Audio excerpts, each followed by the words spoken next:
Welcome to Amp Life, the official podcast of De La Torre Orthotics and Prosthetics, located in Pittsburgh, Pennsylvania. I'm the Brian Moe, the social media advisor for De La Torre, and I also happen to be a below-knee amputee. Let's get into today's episode.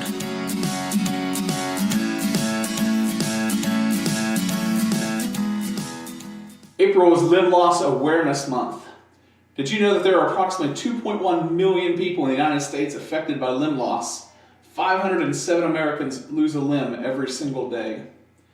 Every amputee has a story to tell, their story, about how they lost their limb, the impact that it's had on their life, and how they've overcome one of the most devastating experiences to reclaim their life and go on to inspire others. My goal is to share as many inspirational stories as I can here on Amp Life. Joining me today to share his story is Eric Powers. Eric, welcome to Amp Life. Thank you. Glad to be here. When did your limb loss journey begin? And tell me as much as you can about how you became an amputee.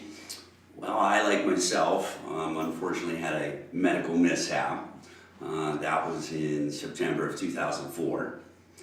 Found another doctor that was trying to fix the problem that I had. Unfortunately, there wasn't much he could do. It ended up that osteomyelitis set into my leg. Then the bone became necrotic. Every time I would take a step, the bone would break. Right, yeah. It was terrible. Sometimes my foot would blow up like a balloon. It looked like elephantitis at some points. Wow. It was unrecognizable. Yeah. Purple, red. It had just gotten to a point where, I had tried everything. Spinal manipulation, the whole works. And, not being able to walk with the fact that the foot would break every time I would step, there was no other choice for me. The doctor had recommended amputation, and it was funny, he was leaving, he was still in the military, and he was leaving to go for his 3-month tour. Oh, wow, okay. And it's not something that he wanted to do because he had done it many times, unfortunately, in the field. Yeah. And I had scheduled, and then I unscheduled it because I wasn't sure that's what I wanted to do, because I had to make that decision. Right. It was, oh my God, I cannot believe that this is happening to me. And then he'd come back, and I had set the surgery up for September of 2006, and that's when they ended up amputating it. Okay. Did becoming an amputee have a negative impact on your life with regards to your relationship with family and friends? It was tough. I had a lot of support, but then there was a lot of, I can remember going to a benefit for another friend of mine that had brain cancer. And I had a friend look down at me as I was sitting in the wheelchair, and I didn't have a leg on at that time. And he looked at me and said, I can't even look at you right now. And walked away from me. Yeah.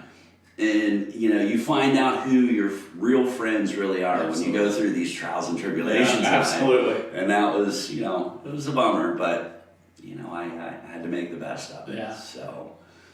And I think that's a good thing to say. I hear stories constantly from people in groups about, how they just feel like all their friends walked away.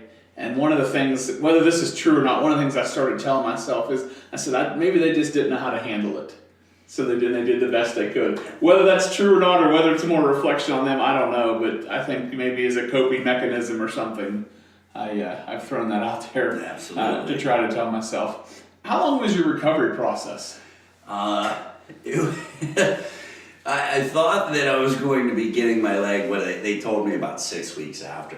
Unfortunately, because of the situation that I was in, most people, from what I understand, are out of the hospital within a couple of days. Right. I was in there for almost a week. Wow. Because of the problems that I had previous, before the amputation. So I wasn't out of there for at least a week. And then it took till December for me to get my leg, because I had some healing issues. They actually had sent me to a rehabilitation center. Okay. I stayed overnight. I saw the doctor the next day. He goes, "You can't put that leg on." I'm like, "What?" because I had a sore. It wasn't closing. Right, right. And it was funny because I left there and immediately went to see the doctor, and the doctor said, "Oh, Eric, put that leg on. Put it on. I don't care if you walk on it, just have it on." And just from me having it on, that open sore healed within like, oh wow, it was like 4 or 5 days. Yeah. So, and then I ended up doing my rehabilitation just locally. Okay. With just myself as well as going to a physical therapist. Okay. 3 times a week, and Nice. we made it happen. Yeah, awesome. What was your life like now? What's it like now compared to before you became an amputee? What kind of things were you doing then compared to what you're doing now? Not appreciating life before. Okay, sure. I mean, I had a good life. I had a great job. I think everything happens for a reason. And I don't know. I look at my life now and think, how much was I missing? Not so much as, oh my goodness, I'm missing this. Right. It's just how much what I could have been doing versus what I was doing. Right.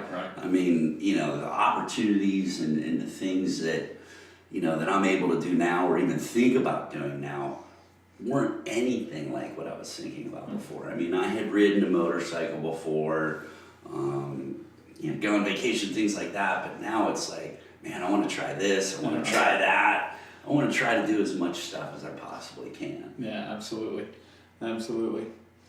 What's some of the biggest challenges that you faced as an amputee?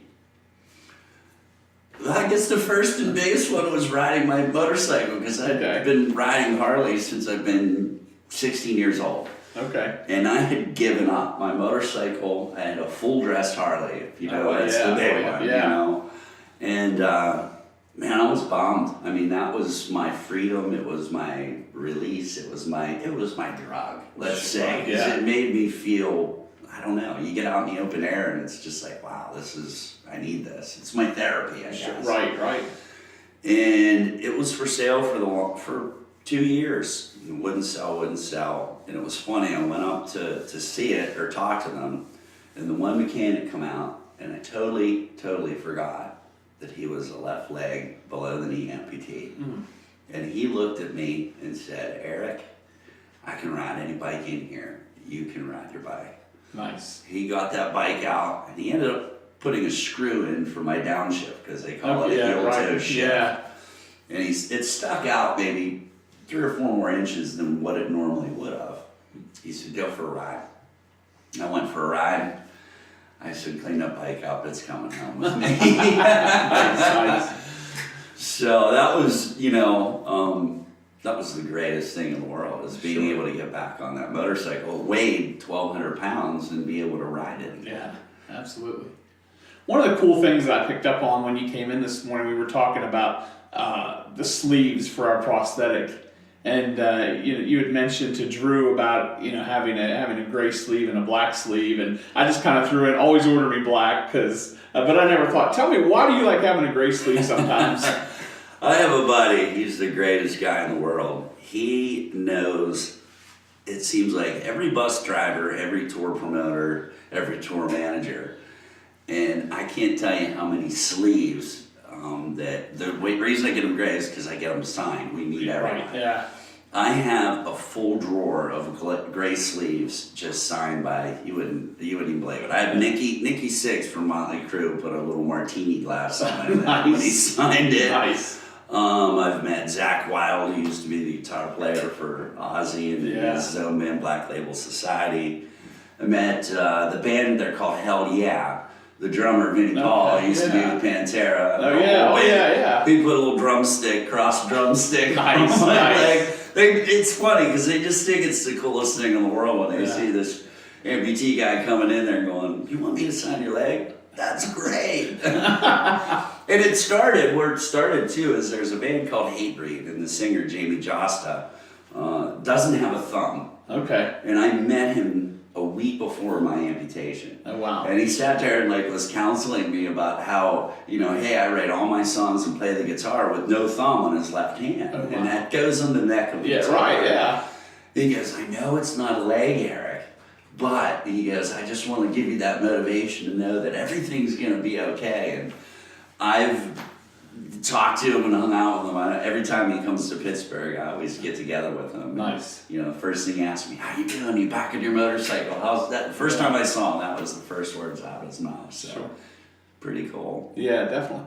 How'd you end up at De La Torre and become a patient here? It was actually before I lost my leg. Okay. The doctor had recommended me coming to speak with Drew, and came, and it was probably, it was probably a good 3-4 months before, because Okay. it was me trying to figure out and make that decision on whether Sure. I was going to go through with it or, Right. you know, live in a wheelchair and on crutches for the rest of Yeah. my life. And Drew I had visited a lot of places. You know, I went to all of them until I came here and felt so comfortable with Drew. And Okay. Drew not just has become my prosthetist. That's such a dirty word. It is. He's become such a great friend and a spiritual motivator, and he's just an all-around awesome guy. Oh, I would agree with that tenfold. When you look back on your journey, is there anything you would change or do differently? I don't think so. I maybe in some ways wish I would have made the decision to do it that 3 months earlier. Right. No, there isn't, because I don't know where I'd be in life if I didn't. I mean, I'm in such a great spot right now today. You know, like I said earlier, I've had my trials and tribulations. Oh, yeah. We all do. I mean, that's Absolutely. just part of life. But I'm so grateful to be where I'm at, and I'm blessed. I really am. I really am. And I could tell when you first walked in and I started talking to you this morning that you're upbeat and you have this positive personality. And so many times, doing what I do, I run into amputees, and it's just like, you just cringe because people are in such dark places sometimes. And so it's great because it gives other people hope that, hey, if they can do this, and I always say, being an amputee is not the worst thing you're going to go through in life. So true. So true. Could be a lot worse. Yeah. A lot worse. What kind of things have you learned about yourself since becoming an amputee? Oh, wow. That I can do pretty much anything. You know, at first, I guess, my thought inside my head is I can only exist doing and being comfortable in one spot. And, change is hard for anybody. Right. But becoming an amputee and then getting used to your surroundings and thinking, oh my goodness, how am I going to do this? How am I going to go to a hotel and I need to make sure there's this and I got to do that and bring my... Now it's like, man, I can do whatever anybody asks, whatever anybody wants me to do, I go for it. I can't give myself any kind of limitations. Yeah, absolutely. Absolutely. What motivates you to keep going, to keep pushing forward, to living life for all it's worth? Because, in talking to you, it's clear that's what you're doing. I don't know if I'm allowed to say this, but man, that man upstairs, and I don't apologize for him. Yeah, he has done and shown me so much. Yeah. I think we as humans tend to, have faith and make it go away, then have faith and make it go away. Basically, I look at it as my eyes are open, my eyes are closed, my eyes are open, my eyes are closed. And man, if you keep your eyes open, the road is pretty clear. Absolutely. And if you ask for help, as long as you keep those eyes open, you'll be amazed to see what's right in front of you. Oh, absolutely. What kind of things have inspired you and motivated you on this journey? Boy, I don't know, because I hear, and it's sad because I wish there were more people that were open and honest about what they go through with their amputations. I know there's support groups and whatnot out there, but I've actually found more out of other groups, I guess you could say, that are support groups other than the amputee. There's not many people. It seems like I'm the one that's motivating other people more. I remember going to see a few people in the hospital that were going through the same thing that I went, and they were a lot older than what I am. I'm 46, and I was 34 when this happened. When it initially happened, and 36 when they took my leg. But I work at Planet Fitness, and seeing those people come in there, and that's my motivation, is to say to these people that come in with a knee replacement, or I've had a shoulder or something going on, and I say, hey, listen, I lost 50 pounds in here, and look at me, and I lift my pant leg up, or I have shorts on, and they go, oh my gosh, and they come in and say, honey, the women, honey, you're my motivation, and honestly, that's what keeps me going. It's not so much another amputee, which I wish it was, because I don't know or think there's that much support out there for us. Like there should be, just like you said, people's doom and gloom, my life is over. Right. Man, in 2011, I rode that full dress Harley to Sturgis. Wow. I did 6,500 miles Nice. in 9 days. Yeah. And my big accomplishment, I guess, when I was there is the day before I left, I climbed a peak. It's called Harney's Peak. It's the highest, I believe it's the highest peak east of the Pyrenees Mountains and west of the Rockies. It was like 7,200 feet. Oh, wow. It took 2.5 hours to climb up and 2.5 hours to climb down. I had no tennis shoes on my Harley. And the next day, we drove home, and we drove home in 2 days. We went from Sturgis, South Dakota to Madison, Wisconsin. Wow. And then from Madison, Wisconsin to Butler, which is quite a haul for somebody that has 2 legs. Right, yeah. That's a long way. I've done that in a car. I can't imagine, on a bike and then plus being an amputee. That's insane. Yeah. Absolutely insane. How do you hope your story is going to inspire other people?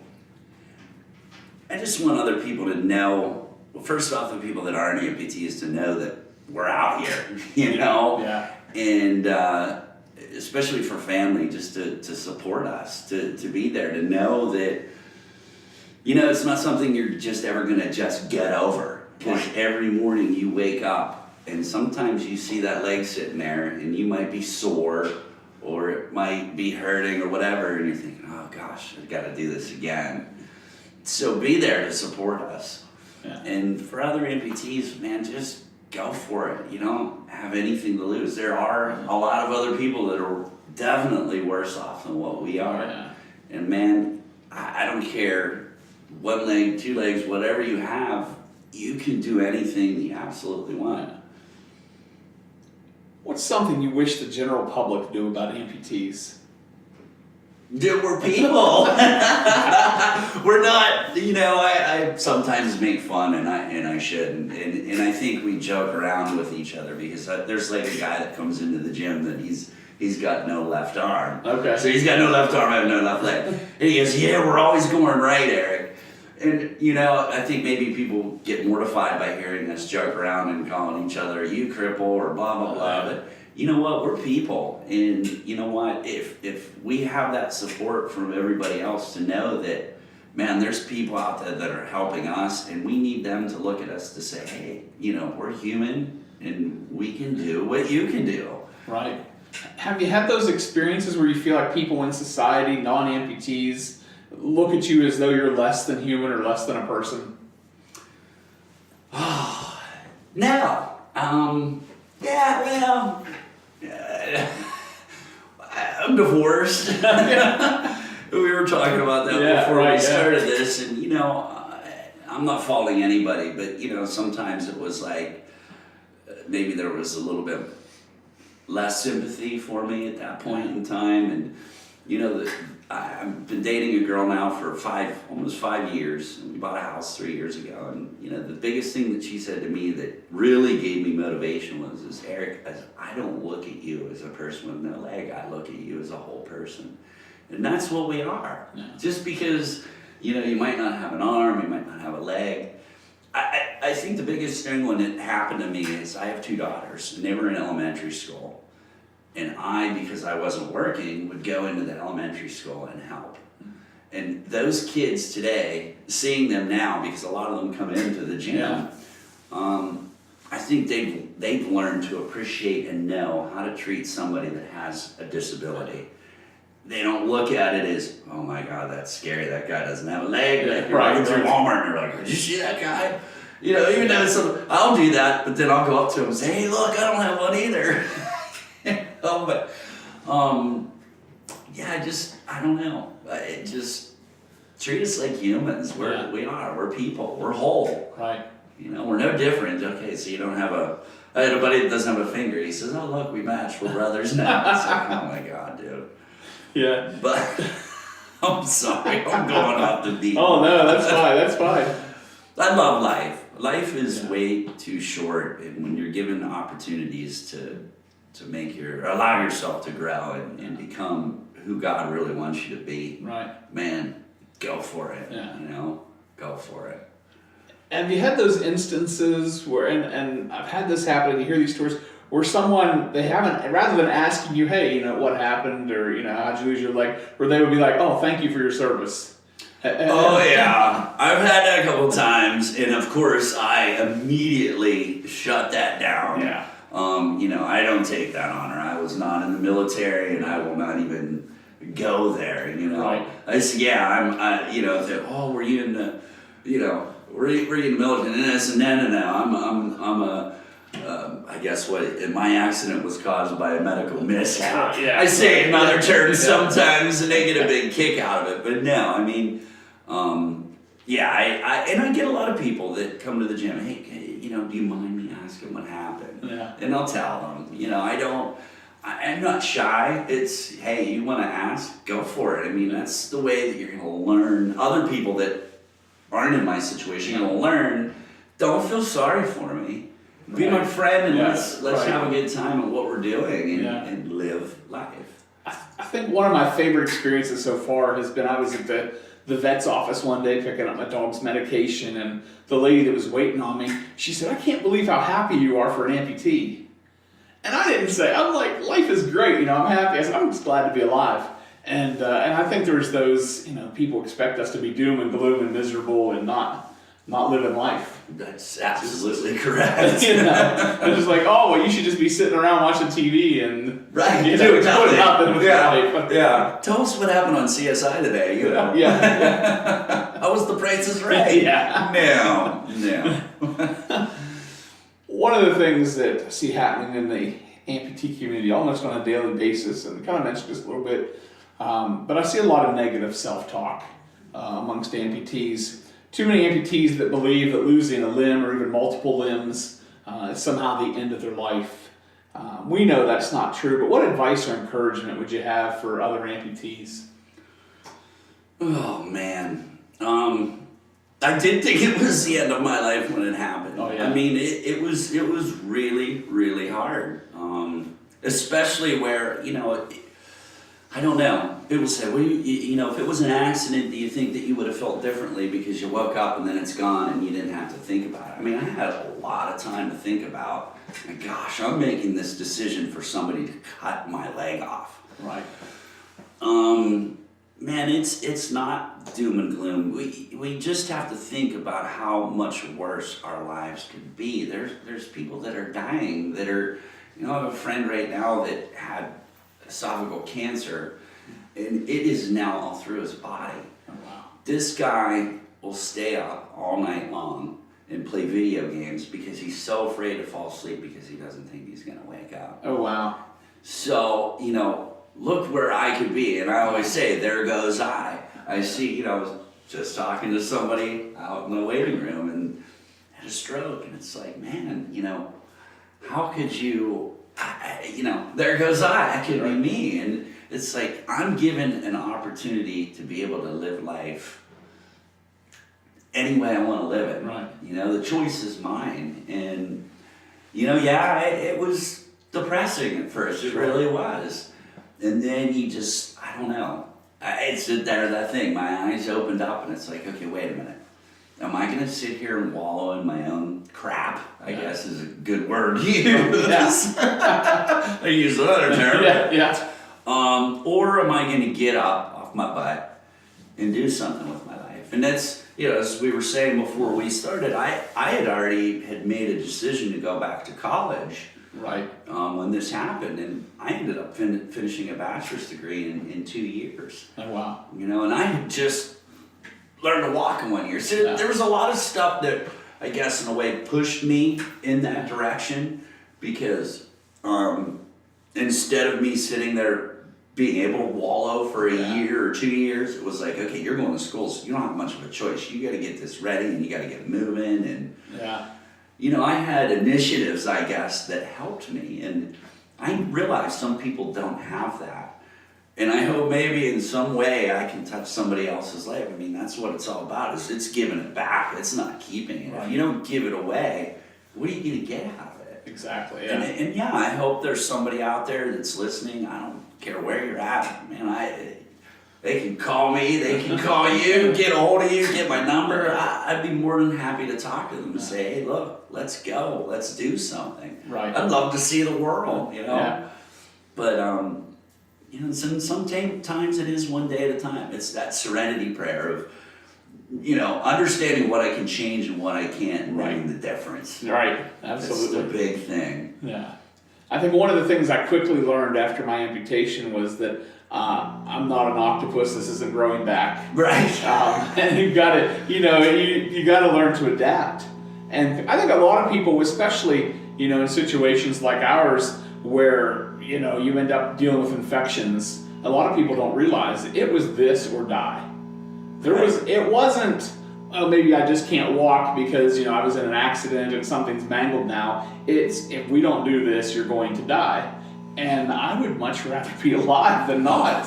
There's no doubt about that.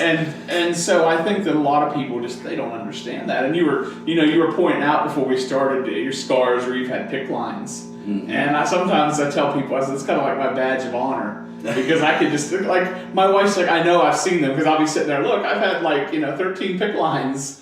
And I'm always like, yes, I know, I was there. But yeah, I think that one of the things that to help people understand that, whether, I didn't get to make a choice. They're just like, I get rushed to the hospital and they're like, we have to do this now. Mm-hmm. And I was looking back on it, I'm like, because you're sitting there, I had to make this decision. And I'm like, I'm glad it happened the way it did, that there was no choice. There was, seconds were valuable.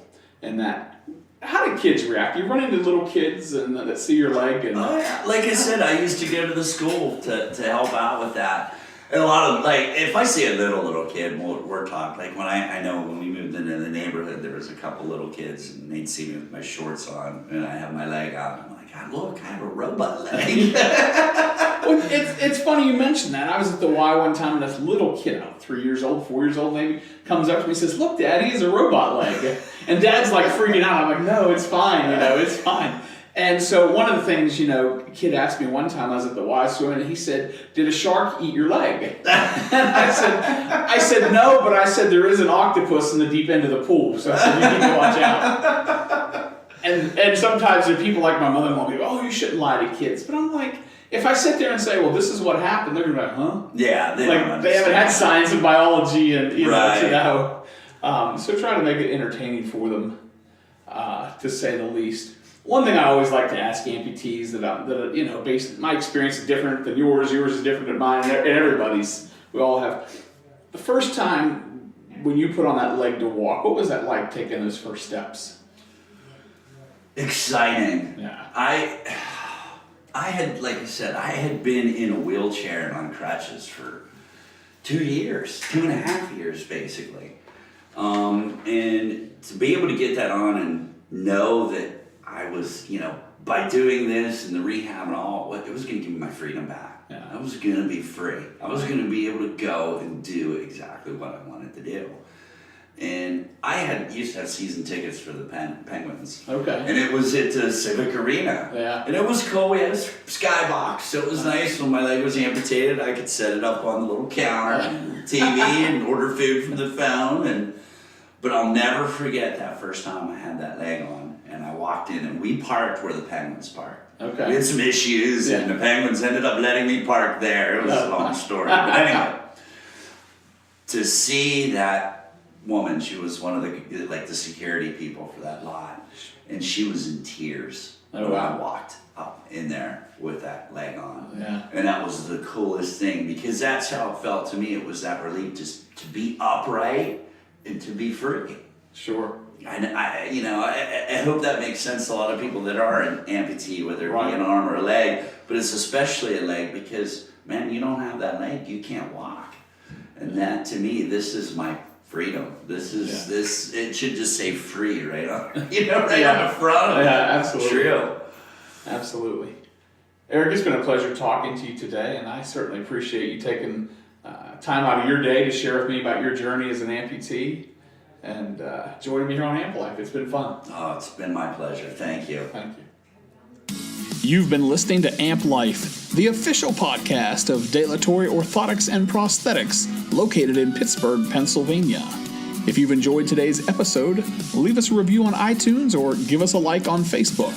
I'm the Brian Moe. I invite you to visit our website, www.dilatoreop.com, or check us out on Facebook, Twitter, and Instagram at DelatorrePRS.